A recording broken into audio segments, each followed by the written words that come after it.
تو وہ اہل سنت میں سے لوگوں کو خریدتے ہیں جنہوں نے لبادہ اہل سنت کا پہناوا ہوتا ہے، اور حقیقت میں وہ رافضیت کے گندے نطفے ہوتے ہیں، جس کی بہت ساری مثالیں ہمارے سامنے موجود ہیں۔ اسحاق جھال والا مردود اسی قسم کے انسانوں میں سے تھا، انجینئر مرزا مردود اسی قسم کے انسانوں میں سے ہے۔ رافضیت کے پیسوں پہ پلنے والا، ایران کے ٹکڑوں پہ پلنے والا یہ جانور صحابہ کے بارے میں اپنی زبان گندی دراز کرتا ہے، اور حقیقت میں اس کا من پلیت ہے، اس کے ماننے والے اس سے بڑے پلیت ہیں۔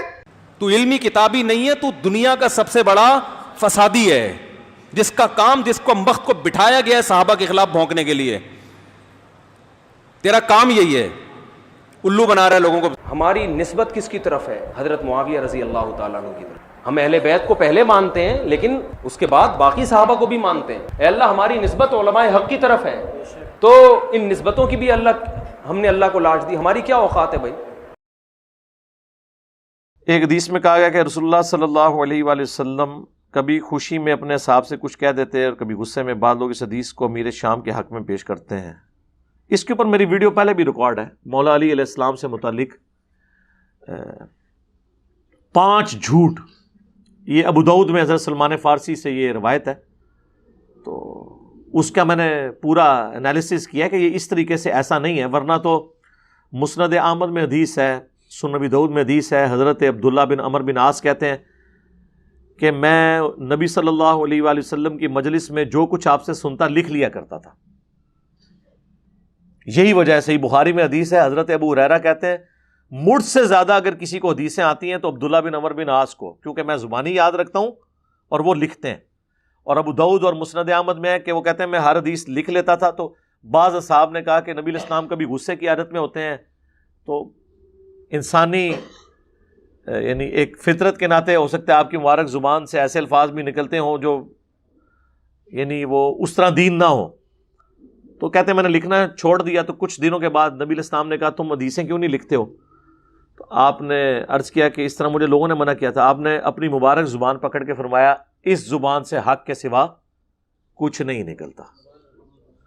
یہ وہ حدیث ہے جو اہل حدیث کے ہر ممبر سے بیان ہوتی تھی، کیونکہ وہ حدیث اہل حدیث اپنے آپ کو کہتے تھے نا۔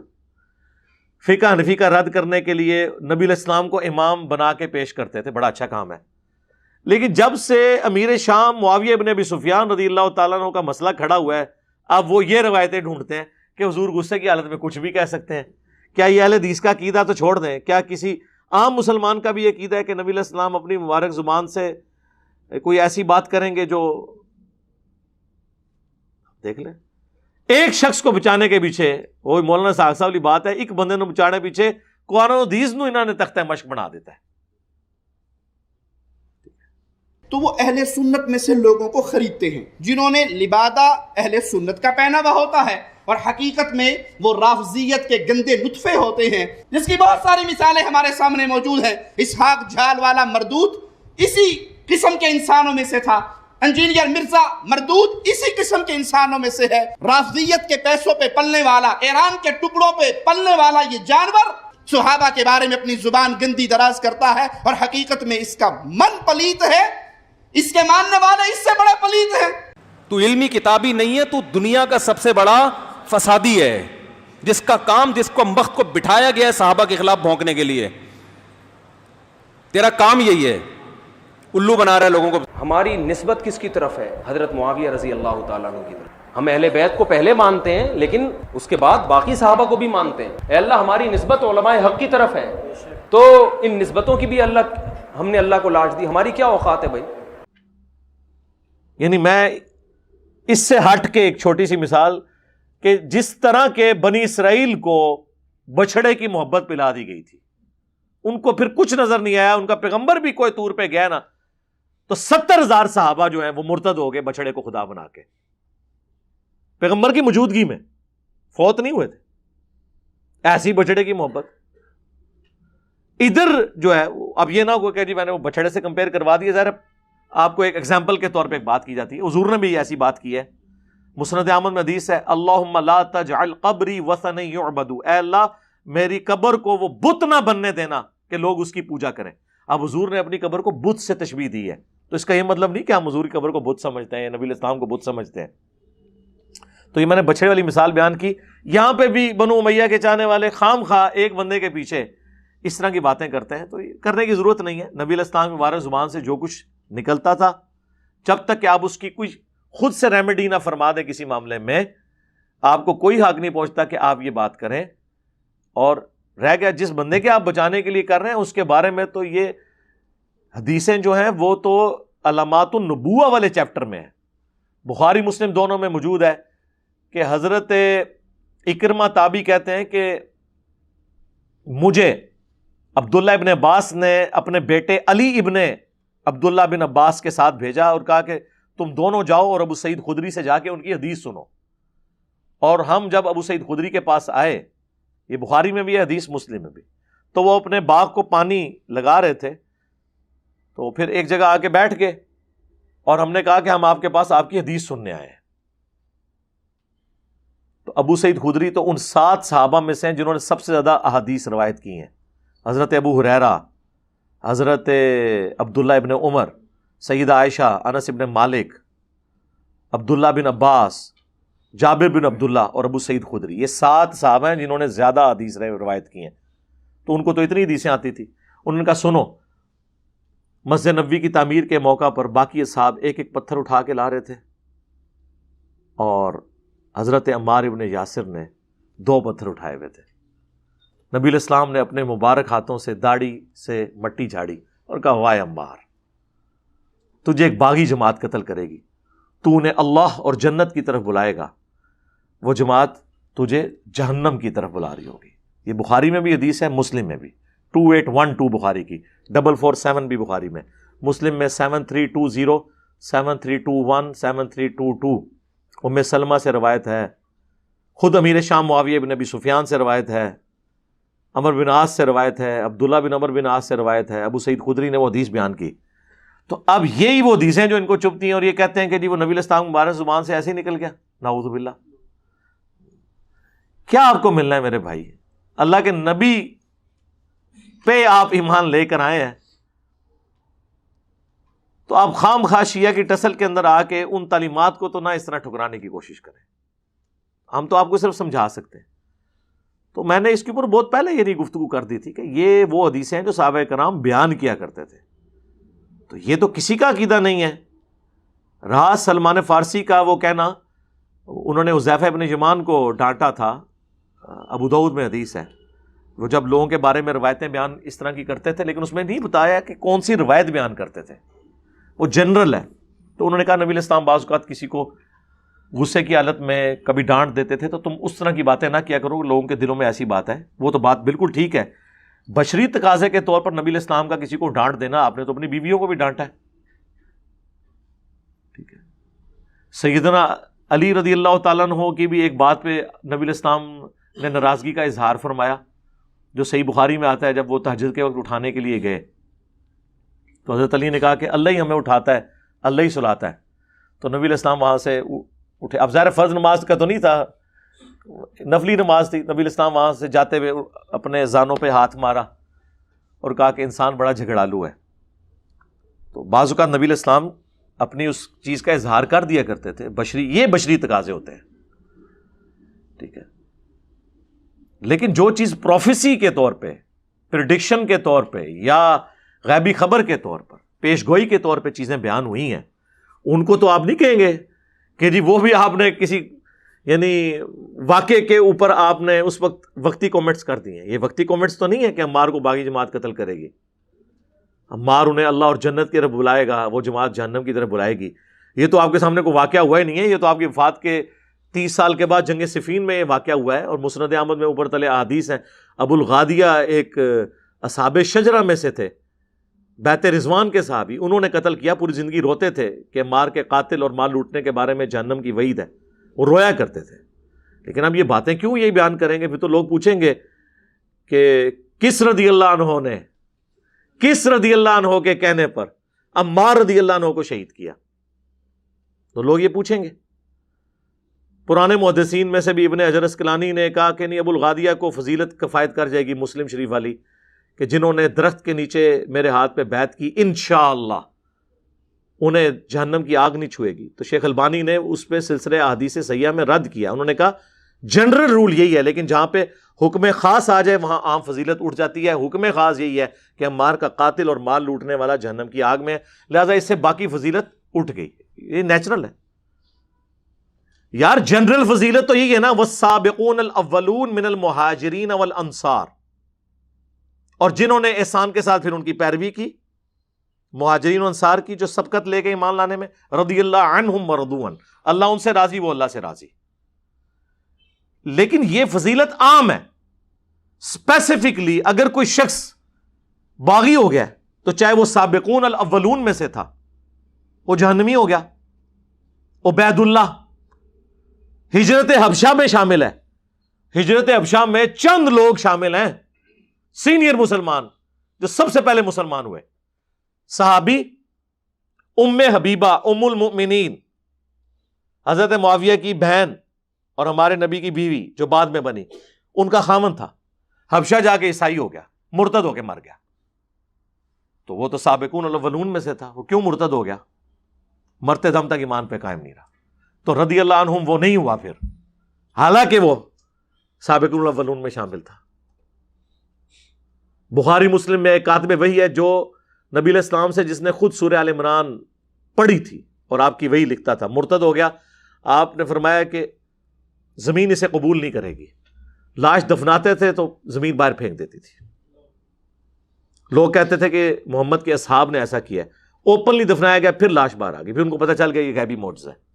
ظاہر ہے جس نے نبی علیہ السلام کی نبوت کو چیلنج کیا تو اللہ تعالیٰ اس طرح تو نہیں اس کو چھوڑے گا. لہٰذا یہ باتیں کرنا، تو یہ باتیں کچھ اور ہیں. جہاں پہ نبی علیہ السلام نے پروفیسیز فرمائی ہیں نا، وہ یہ والی باتیں نہیں ہیں جن کو آپ بچانے کے لیے کر رہے ہیں.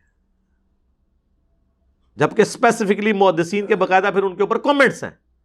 مثلا یہ کہتے ہیں جی وہ صحیح مسلم میں جو آپ حدیث بیان کرتے ہیں کہ حضرت معاویہ رضی اللہ تعالیٰ عنہ کو بلوانے کے لیے ابن عباس کو بھیجا اللہ کے محبوب علیہ السلام نے، کہا معاویہ کو بلاؤ، تو میں نے اس سے کچھ لکھوانا ہے.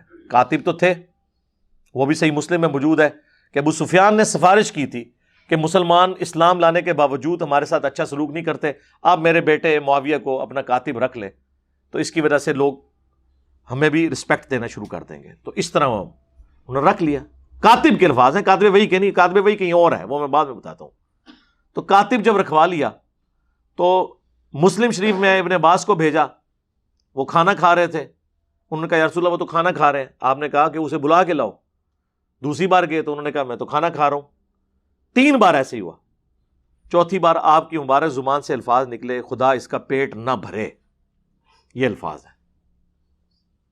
وہ کہتے ہیں نہیں جی مسلم شریف میں اوپر ایک حدیث ہے کہ نبی علیہ السلام نے کہا اے اللہ میں بھی ایک انسان ہوں، بعض اوقات میری زبان سے کسی کے لیے کوئی ایسے الفاظ نکل جاتے ہیں، اگر میں بدعا کسی کو دے دوں تو اسے دعا بنا دینا.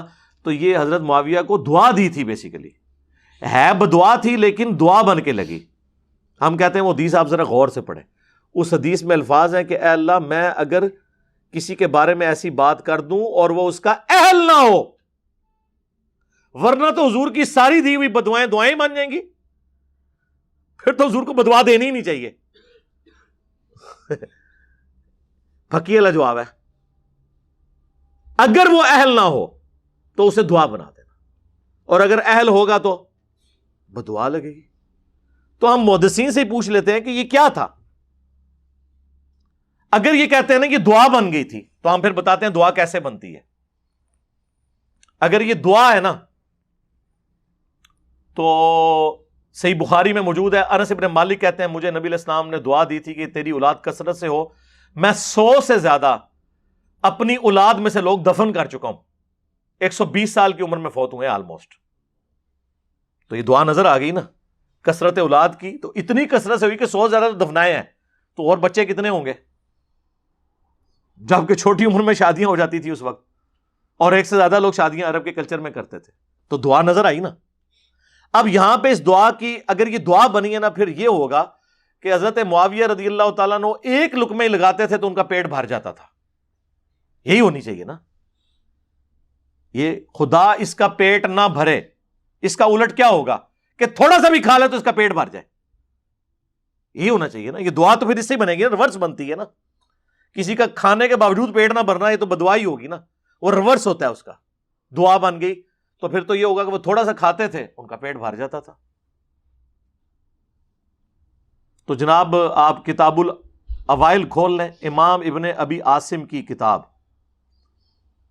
یہ پہلے 300 سال میں مسلمانوں کے بڑے محدثین میں سے ہیں, اہل سنت کے ائمہ میں سے. انہوں نے باقاعدہ وہ ساری روایتیں جمع کی ہیں کہ کتاب الاوائل کے جو کام پہلی دفعہ ہوئے, اس میں انہوں نے یہ بات بھی نقل کی کہ اس امت میں سب سے پہلے جس نے بیٹھ کے خطبہ شروع کیا وہ حضرت معاویہ رضی اللہ تعالیٰ عنہ تھے, کیونکہ ان کا پیٹ بھر چکا تھا چربی کی وجہ سے. اور یہ روایت المصنف ابن ابی شیبہ میں بھی موجود ہے. تو پریکٹیکلی ان کا پیٹ بڑا ہو گیا تھا, وہ کھڑے ہو کے خطبہ نہیں دے سکتے تھے. کھڑے ہو کے خطبہ دینا سنت ہے جمعے کا, ان کو بیٹھ کے ممبر پہ خطبہ دینا پڑتا تھا. تو آپ کیا سمجھتے ہیں, یہ دعا اسی طریقے سے لگی ہوئی ہے. اور پھر یہی حدیث دلائل النبوہ میں ہے, امام بیہقی کی کتاب میں. امام بیہقی نے کتاب لکھی ہے 3500 احادیث پہ مشتمل, دلائل النبوہ. اس کتاب کے اندر انہوں نے نبی علیہ السلام کی غیبی خبریں نقل کی ہیں کہ آپ علیہ السلام نے کوئی پریڈکشن کی اور وہ اسی طریقے سے منوان پوری ہوئی. اس میں وہ لے کر آئے ہیں اس روایت کو کہ ابن عباس رضی اللہ تعالیٰ عنہ کو نبی علیہ السلام نے حضرت معاویہ کو بلانے کے لیے بھیجا.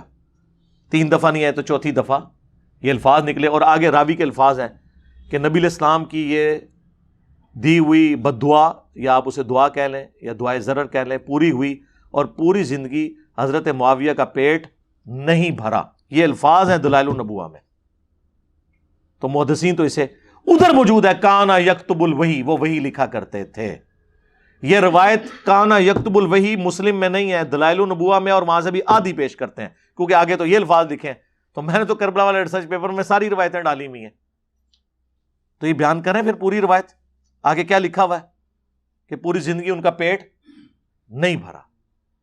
تو وہ اسی طریقے سے اسے پھر ہم پوچھتے ہیں دلائل النبوہ میں کیا کر رہی ہے یہ حدیث, کوئی خبر اس میں سے نکلتی ہے نا, تو یہی خبر نکلی ہے, اور کیا نکلی ہے. تو خدا کے لیے اللہ سے ڈر جائیں, جو بات جس طریقے سے ہے اس کو اسی طریقے سے قبول کریں. خام خواہ اس طرح سے آپ کسی کو ڈیفینڈ کرنے کی کوشش کریں گے تو اس کا پھر رزلٹ کوئی نہیں نکلنا, سوائے اس کے کہ مسلمانوں میں انتشار پیدا ہوگا, اپنی کتابوں سے ان کا اعتماد اٹھ جائے گا.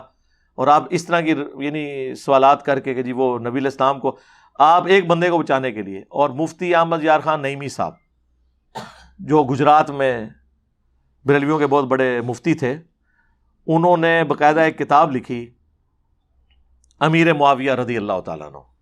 اس میں انہوں نے پوری کوشش کی نا, ان کی اس طرح کی حدیثیں, وہ تو اس چیز کے ماسٹر ہیں. جال حق میں آپ دیکھ لیں انہوں نے عقیدوں میں کس طریقے سے کان لا کے یہاں سے یہاں تک پکڑے ہوئے ہیں. وہ قرآن میں آیا نا کہ قرآن کے ساتھ کی کوئی کتاب لے آؤ اور جتنے بھی جن و انس میں تمہارے مددگار ہیں انہیں بلا لو. کافروں کو اللہ نے چیلنج دیا سورۃ البقرہ میں. اس سے انہوں نے بابوں سے مدد مانگنا ثابت کی ہوئی ہے کہ اللہ تو خود کہتا ہے کہ مدد مانگو. یہ اس بندے کا انٹلیکچوئل لیول تھا. تو ظاہر ہے پھر ایسے ہی بندے کی کمپیٹنسی ہے کہ وہ حضرت امیر معاویہ رضی اللہ تعالیٰ عنہ سے متعلق باتوں کا دفاع کرتا. اس نے اس کتاب میں اس کو ڈیفینڈ کرنے کے لیے یہاں تک لکھا کہ ہو سکتا ہے ابن عباس نے جا کے حضرت معاویہ کو بتایا ہی نہ ہو کہ حضور آپ کو بلا رہے ہیں, وہ خود ہی کھانا کھاتے ہوئے دیکھ کے واپس آ گئے ہوں. تو میں اس سے کہنا اللہ سے بندے وہ تہاڈا منڈا نہیں سی ہے, حضرت عباس دا منڈا سی تے حضور دا کزن سی, فقیہ صحابی. بخاری مسلم میں آیا کہ سب سے قریب بٹھایا کرتے تھے حضرت عمر ان کو. باقی صحابہ کہتے تھے ہمارے بھی بچے ہیں, ان کا تواڈے بچے تھے, پھر اے بچے بڑا فرق ہے. حضور کی وفات کے وقت صرف 13 سال عمر تھی, لیکن بڑے بڑے صحابہ ان کے سامنے طفل مکتب تھے. ظاہر ہے دعا تھی کہ اللہ ابن عباس کو قرآن کا علم عطا فرما. صحیح بخاری میں نبی علیہ السلام کی قرآن کے علم کے بارے میں ان کے لیے دعا ہے. تو اس نے کہہ دیا ابن عباس نے, تو اس کا تو مطلب یہ ہے کہ نبی علیہ السلام نعوذ باللہ بغیر تحقیق کے ہی ابن عباس کی بات پہ اعتبار کر کے تو حضرت معاویہ کے بارے میں یہ بات کر دی. یہ تو بات رسول اللہ کے تک چلی جائے گی. تو انہوں نے ایک بندے کو بچانے کے پیچھے یہ کرنا شروع کر دیا. ہمیں کوئی شوق نہیں یقین کریں یہ باتیں کرنے کا، لیکن چونکہ ہماری پوری ڈاکٹرن ختم ہو جاتی ہے اس حوالے سے کہ ہم تو قرآن و سنت کو حجت مانتے ہیں، اب یہ تو نہیں قرآن و سنت میں ہم نے وہی حجت ماننا ہے جو کسی ایک فرقے کو سپورٹ کر رہا ہے، سب کچھ ٹوٹیلٹی میں دین کو لے کے چلنا ہے۔ صلو علی محمد و آل محمد، اللہم صلی علی محمد وعلی آل محمد و اصحاب محمد اجمعین الی یوم الدین، آمین۔